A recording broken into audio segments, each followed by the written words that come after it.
Sita road मां खे ख़बर ॾींदा हलूं त सीता रोड भरिसां रांधण जो रवासी प्राइवेट कंपनी जे मुलाज़िम मोहम्मद अली पुट Gulsher Ali Solanki Sita road national press club पहुची मुबीना जगह ते कब्जे खिलाफ़ प्रेस कॉन्फ्रेंस कई है। इन हवाले खां वधीक तफ़सील ॿुधाए रहियो आहे सीता रोड में अवामी न्यूज़ जो रिपोर्टर वहीद अली अब्बासी पंहिंजी इन रिपोर्ट में। सीता रोड भरिसां रांधण में जगह ते कब्ज़ो प्रेस कॉन्फ्रेंस। सीता रोड भरिसां रांधण जे रहवासी प्राइवेट कंपनी जे मुलाज़िम मोहम्मद अली पुट Gulsher Solanki Sita road national press club पहुची मुबीना जगह ते कब्जे खिलाफ़ प्रेस कॉन्फ्रेंस कई।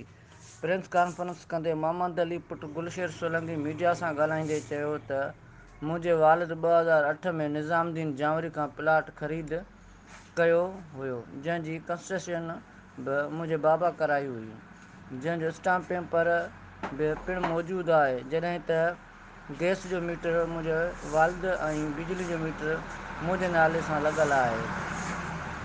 हिन अलाह ॾिनो जावरी नियाज़ ऐं नसरत जावरी ते इल्ज़ाम हणंदे चयो त इन्हनि मुंहिंजी जॻह जा ताला टोड़े जॻह ते कब्ज़ो करे वरितो आहे।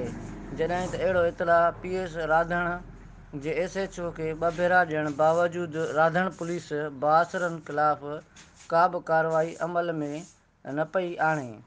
हिन वधीक ॻाल्हाईंदे चयो आहे त बासरनि मूंखे जान जूं धमकियूं ॾेई रहिया आहिनि।